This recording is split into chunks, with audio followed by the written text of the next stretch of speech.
আসসালামু আলাইকুম। সালাম। আমি ডক্টর আলিম আক্তার ভূঁইয়া। আমি সিনিয়র কনসালটেন্ট নিউরোলজিস্ট এবং coordinator ever care hospital Dhaka. Ever care hospital ঢাকাটা আগে অ্যাপোলো হসপিটাল ঢাকা নামে পরিচিত ছিল। আজকে আমি একটা ইম্পর্ট্যান্ট নিউরোলজিক্যাল প্রবলেম নিয়ে আলাপ করব আর কি, যেটাকে আমরা ভার্টিগো বলি। ভার্টিগো বাংলা যেটাকে মাথা ঘুরানো বলে। মাথা ঘোরানো আসলে কোনো স্পেসিফিক কোনো ডিজিজ না, মাথা ঘোরানো একটা সিমটম। তো এই মাথা ঘোরানোটা বিভিন্ন কারণে হতে পারে, এই ব্যাপারে আমি বিশদ আজকে আলাপ করব আর কি। সাধারণত যখন আমরা কোনো রুগী আমাদের কাছে এসে বলে তার মাথা ঘুরাচ্ছে, তো এটার কোনো স্পেসিফিক কী বোঝাচ্ছে সেটা আমাদের বের করতে হয়। অনেক সময় মাথা ঘুরানো বলতে পেশেন্ট যেটা বোঝায় যে পেশেন্ট ঘুরছে, অথবা সে মনে করে তার সারাউন্ডিং বা আশেপাশের পরিবেশটা ঘুরছে, যদিও প্র্যাকটিক্যালি কোনোটাই ঘুরে না, কিন্তু তার এটা একটা ফিলিং যে তার মাথা ঘুরাচ্ছে।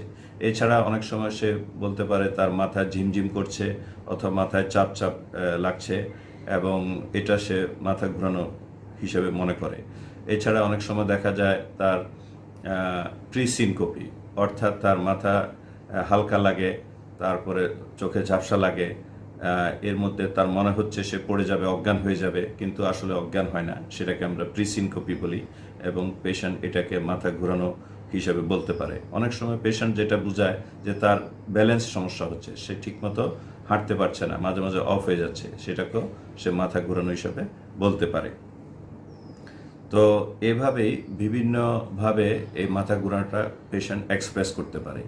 তো আমরা যদি এখন জানা দরকার যে আমাদের নার্ভাস সিস্টেমটা কিভাবে তৈরি এবং কি কারণে আমাদের ব্যালেন্সটা মেনটেন হয়।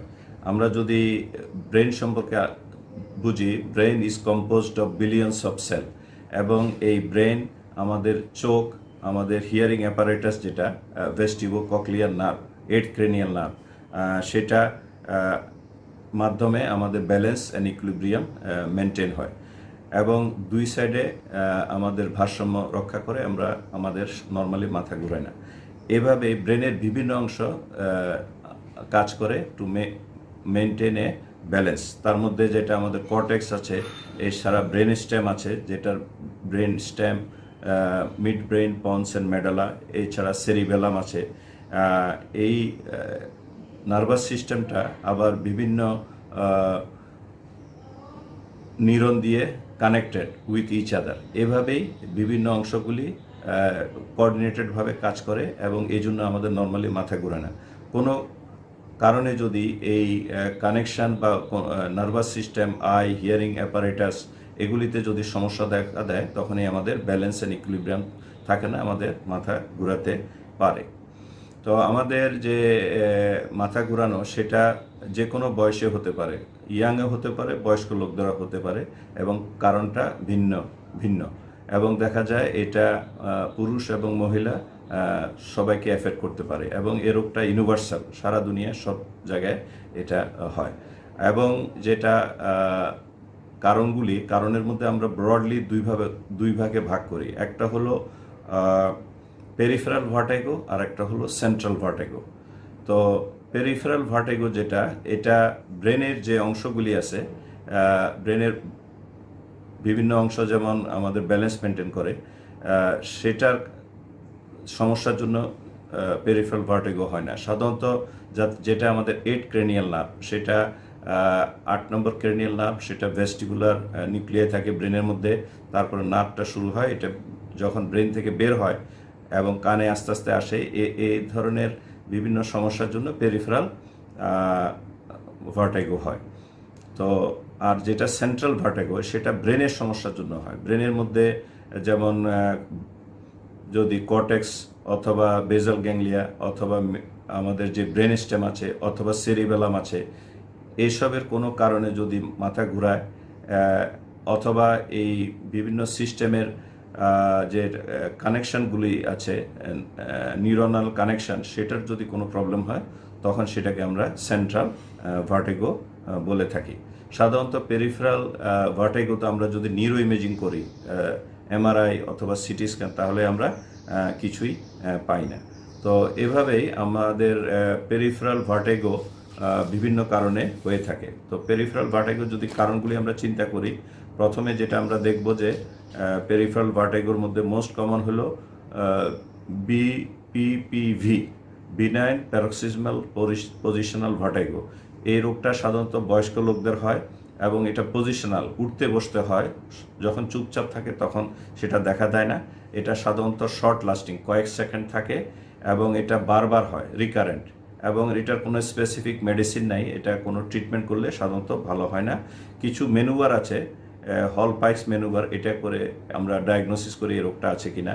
এবং এটা সাধারণত হয় আমাদের কানের যে অংশটা আছে, কানের মধ্যে ওখানে থাকে ককলিয়া, তারপরে ল্যাবেরিন্স থাকে, ওখানে কিছু এন্ডোলিমফেটিক ফ্লুইড থাকে।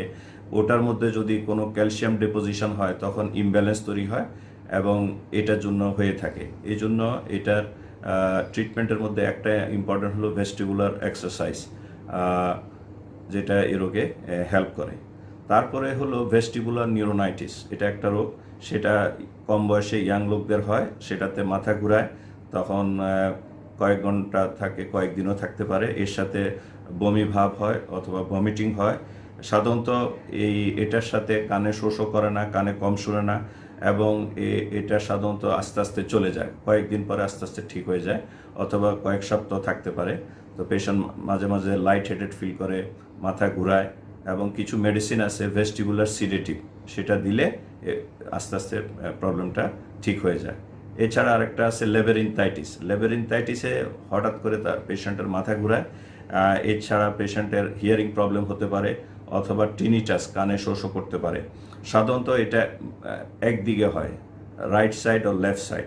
সাধারণত এটা কোনো ভাইরাস দিয়ে হয়, এবং হারপিস জোস্টার যেমন, অথবা ইমিউন মেডিয়েটেড ডিজিজ, এবং এটা সাধারণত ট্রিটমেন্ট করা হয় অ্যান্টিভাইরাল ড্রাগ অথবা স্টেরয়েড অথবা কম্বিনেশন। তো আস্তে আস্তে এটা অনেকটা ঠিক হয়ে যায়, কারো কারো কিছু হিয়ারিং প্রবলেম থেকে যায়। এছাড়া আরেকটা যেটা কন্ডিশন আমরা দেখি, মেনিয়াস ডিজিজ। মেনিয়াস ডিজিজটা বয়স্ক লোকদের হয়, এটা সাধারণত বারবার হয়। এটা হয়তো একবার অ্যাটাক হলে কয়েক মিনিট থাকে বা কয়েক ঘন্টা থাকে, এভাবে টাইম টু টাইম হতে থাকে। অনেক সময় দেখা যায় বছরে কয়েকবার হচ্ছে অথবা কয়েক বছর পর পর হচ্ছে। পেশেন্টের যেটা হয়, মাথা ঘুরায়, আস্তে আস্তে কানের হিয়ারিংটা আস্তে আস্তে কমতে থাকে।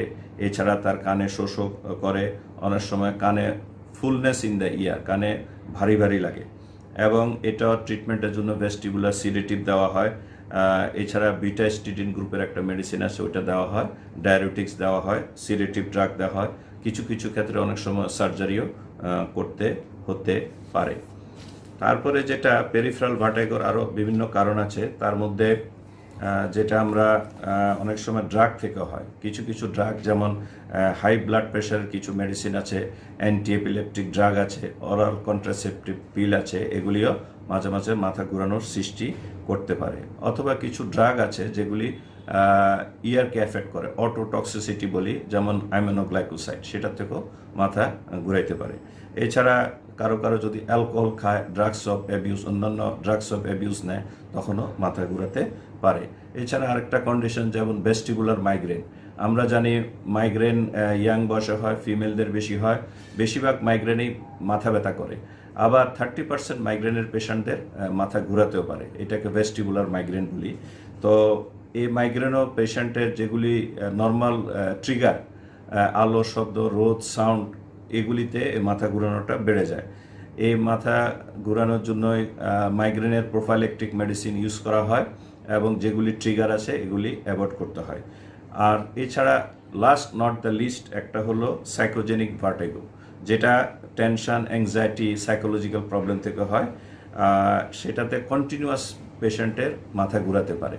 তো এটা টেনশন, অ্যাংজাইটি, তারপরে বিহেভিয়ারাল ডিস্টারবেন্স, বাইপোলার ডিসঅর্ডার, তারপরে সিজোফ্রেনিয়া, এই ধরনের হতে পারে। তো এটা সাধারণত কিছু মেডিসিনের মাধ্যমে, কিছু সাইকোথেরাপির মাধ্যমে ইমপ্রুভ করা যায়। এছাড়া অনেক সময় দেখা যায় পোস্টারাল হাইপোটেনশন, কারো কারো ক্ষেত্রে দেখা যায় সে যখন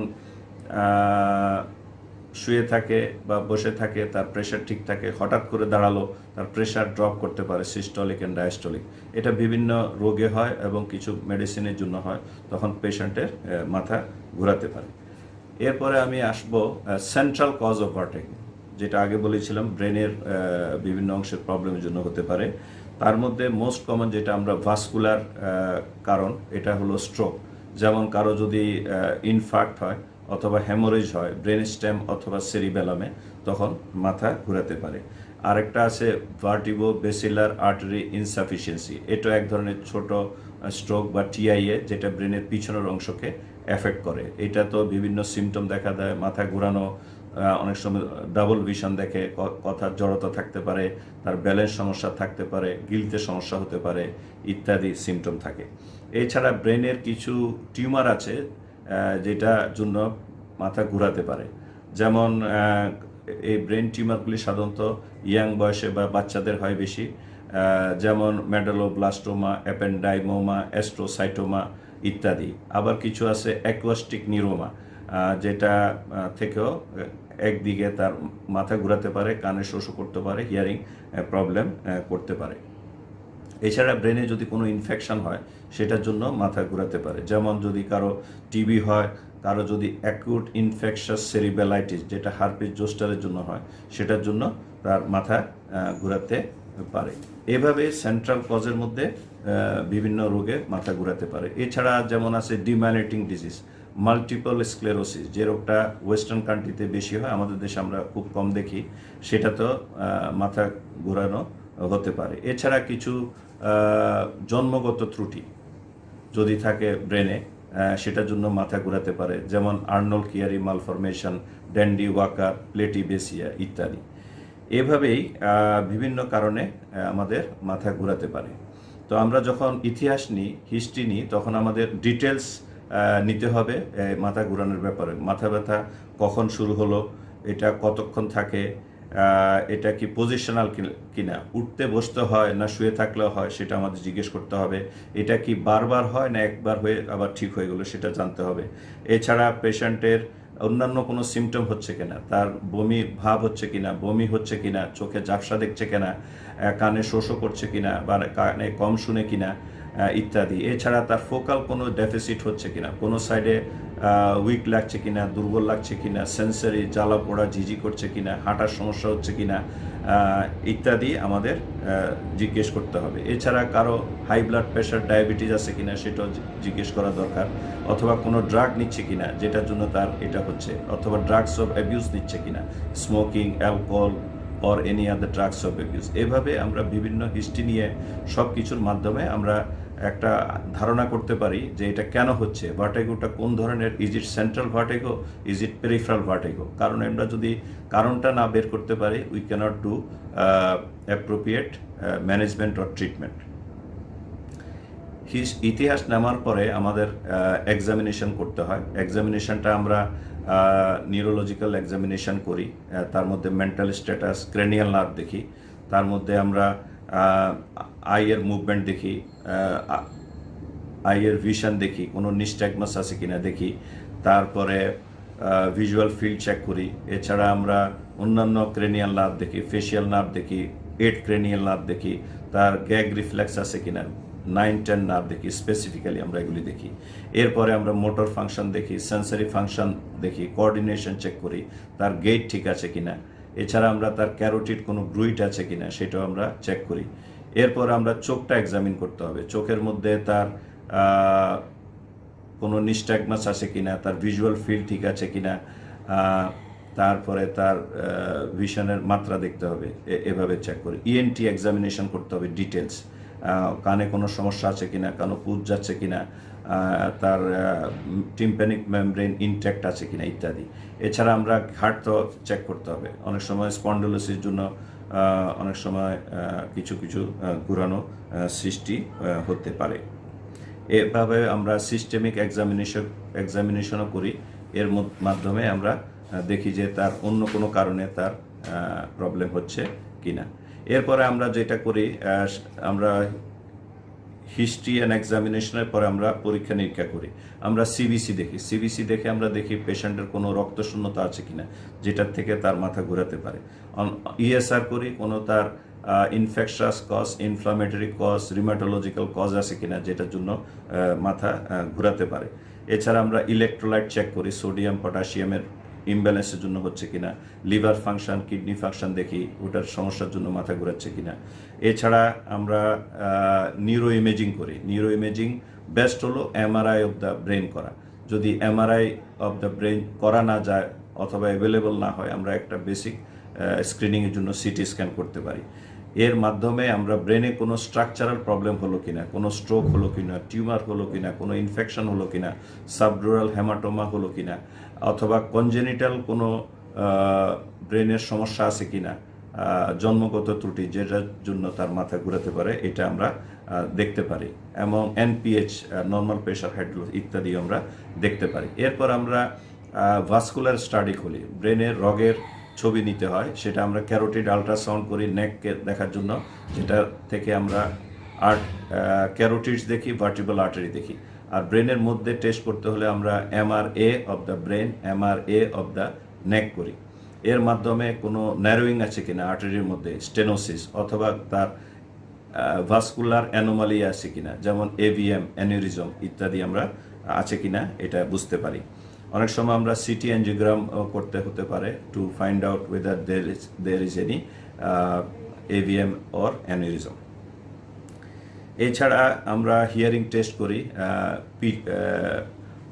পিওর টোন অডিওমেট্রি, এভাবে আমরা দেখতে পারি কানে কোনো সমস্যা আছে কিনা। এছাড়া আমরা ব্রেন স্ট্যাম ইভোক পটেনশিয়াল দেখি, যেটা আমাদের দেশে কিছু কিছু হাসপাতালে হচ্ছে। তার এই যে হিয়ারিং যে মেকানিজম, কানের থেকে যে connection goes to the brain stem, অন্যান্য অংশ, এই পাথওয়েটা ঠিক আছে কিনা এটা দেখি। এছাড়া এগুলি মোটামুটি টেস্ট যার মাধ্যমে আমরা বুঝতে পারি যে তার কেন ঘোরাচ্ছে। এছাড়া কিছু স্পেশালাইজড সেন্টার যেখানে নিউরো অটোলজি টেস্টের অ্যাভেলেবল হয়, সেটা আমরা আরও স্পেসিফিক কিছু পরীক্ষা করতে পারি। যদি কমপ্লিকেটেড ভার্টিগো হয় বা অনেক দিন ধরে মাথা ঘুরাচ্ছে, সেটা যদি কারণটা বের করতে চাই, যেমন calorie irrigation testing, rotational chair testing ইত্যাদি। এছাড়া আমরা পোস্টারোগ্রাফিও করা যায়, তারপরে ভিডিও অকুলোগ্রাফি এটাও করা যায়, ইলেকট্রোনিস্টেকমোগ্রাফ।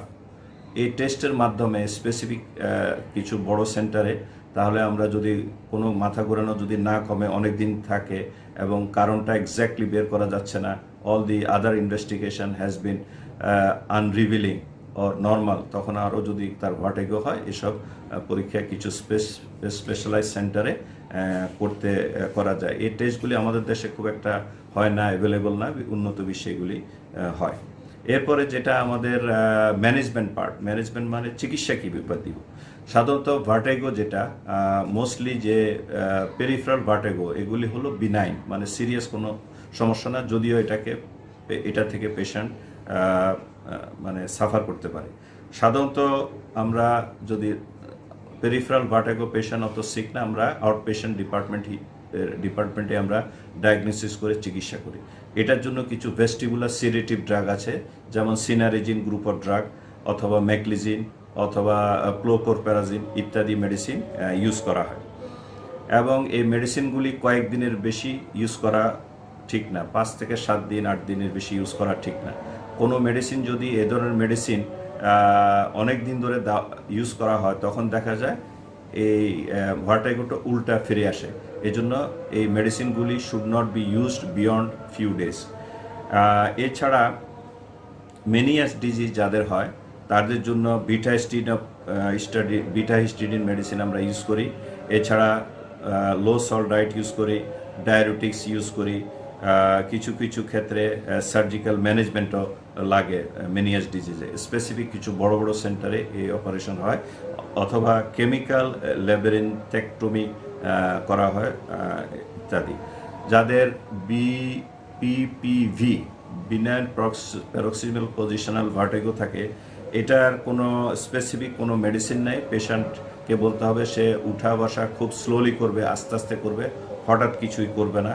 এটার জন্য কিছু ভেস্টিবুলার এক্সারসাইজ আছে, সেটার মাধ্যমে তার রিপোজিশনিং অফ দি অটোলিথ, যেটা calcium deposition in the inner ear হয়, সেটাকে পজিশন করে দিলে অনেকটা পেশেন্ট সিমটম ফ্রি থাকে। এটার জন্য ব্রেন টেয়ার অফ এক্সারসাইজ আছে অথবা অ্যাপলিস ম্যানুভার আছে, যার মাধ্যমে এই রোগটা চিকিৎসা করা যায়। পেশেন্ট সবসময় উঠা বসা সব কিছুই স্লোলি করতে হবে, আস্তে আস্তে করবে, হঠাৎ কিছু করবে না।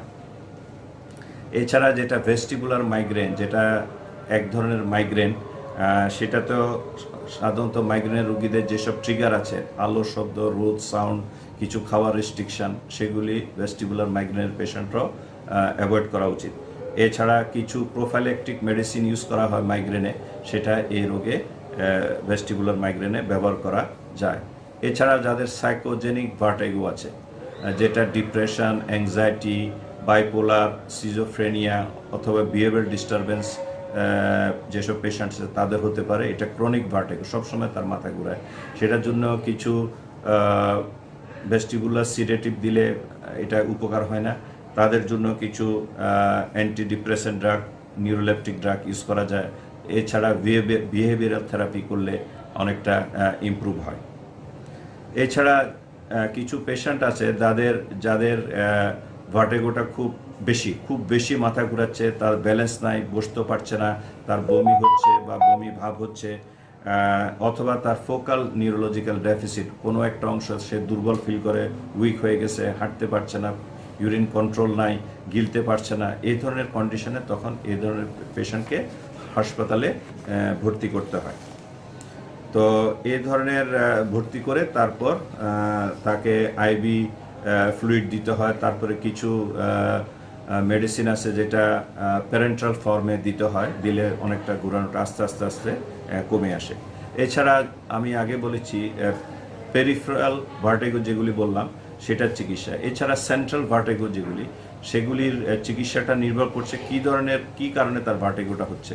যেমন কারো যদি ব্রেন স্ট্রোক হয়, যেমন হ্যামোরেজ হলো, ইস্কেমিয়া হলো, তো ইস্কেমিয়া বা হ্যামোরেজিক স্ট্রোকের যে নর্মাল চিকিৎসা সেটা করতে হবে। কারো যদি ব্রেন টিউমার হয় তাহলে তার সার্জিক্যাল ট্রিটমেন্ট অথবা রেডিয়েশন থেরাপি যেভাবে করা উচিত সেভাবে করতে হবে। কারো যদি ব্রেন ইনফেকশন হয়, টিবি হয়, অথবা অ্যাবসেস হয়, অথবা অ্যাকিউট ইনফেকশাস সেরিবেলাইটিস হয়, সেটা স্পেসিফিক যে ট্রিটমেন্ট আছে ওই রোগের জন্য সেটা করলে পেশেন্ট উইল গেট বেটার।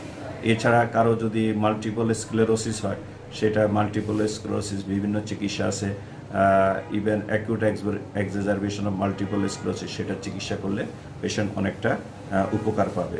অনেক সময় যদি কনজেনিটাল ম্যালফরমেশন থাকে, সেটার যদি কোনো সার্জিক্যাল ইন্টারভেনশন দরকার হয় সেটা করতে হবে।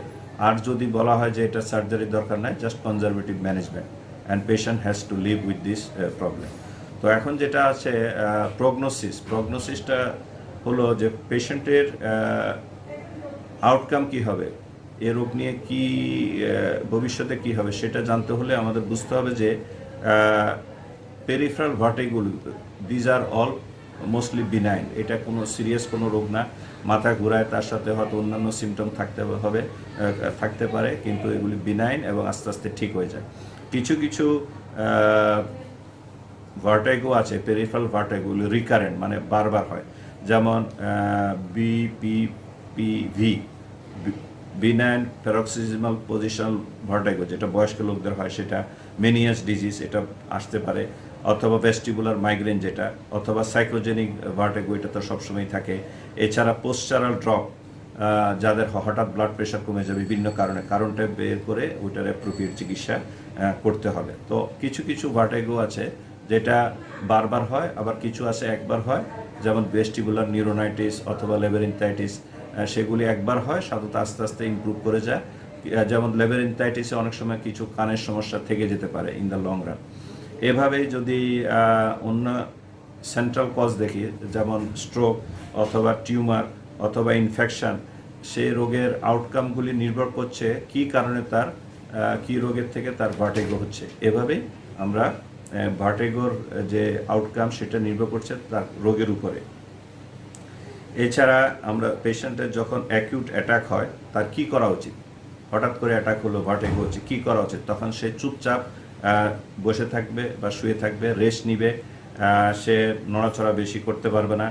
আস্তে আস্তে যখন ভার্টিগোটা কিছুটা ইমপ্রুভ হয় তখন সে আস্তে আস্তে উঠবে, মোবিলাইজ করবে, এবং এটা স্লোলি করতে হবে। এবং তাকানো, উপরে তাকানো, নিচে তাকানো, মাথা ঘোরানো, নেক ঘোরানো, সব কিছু আস্তে আস্তে করতে হবে, হঠাৎ কিছু করতে পারবে না। এছাড়া পড়াশোনা করা তখন রেস্ট্রিকশানে থাকতে হবে।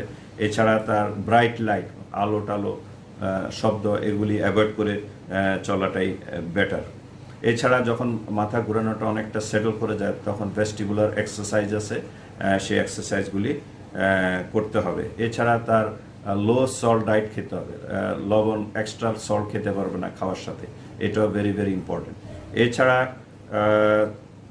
এই রোগ মোটামুটি অ্যাকিউট অ্যাটাক ইমপ্রুভ হলে সে তারপরে তার নিউরোলজিস্টের সাথে কিছুদিন পর পর ফলো আপে থাকতে হবে, দেখাতে হবে। এরপরে চিকিৎসাটা আউটকাম এবং ট্রিটমেন্টটা নির্ভর করতেছে through the neurologist, and patient should be following up. আমার এই ডিসকাশনের পরে আমার কিছু ইউটিউবে কিছু vestibular exercise, neuroanatomical aspect of brain এবং হিয়ারিং অ্যাপারেটাস এটার আছে। তো এই লিঙ্কগুলি দেখে নেবেন, দেখলে আপনারা এই রোগের সম্পর্কে, অ্যানাটমি এবং ভেস্টিবুলার এক্সারসাইজ সম্পর্কে জানতে পারবেন। That will be very helpful for our patients, attendants and the doctors. Thank you for your patient hearing.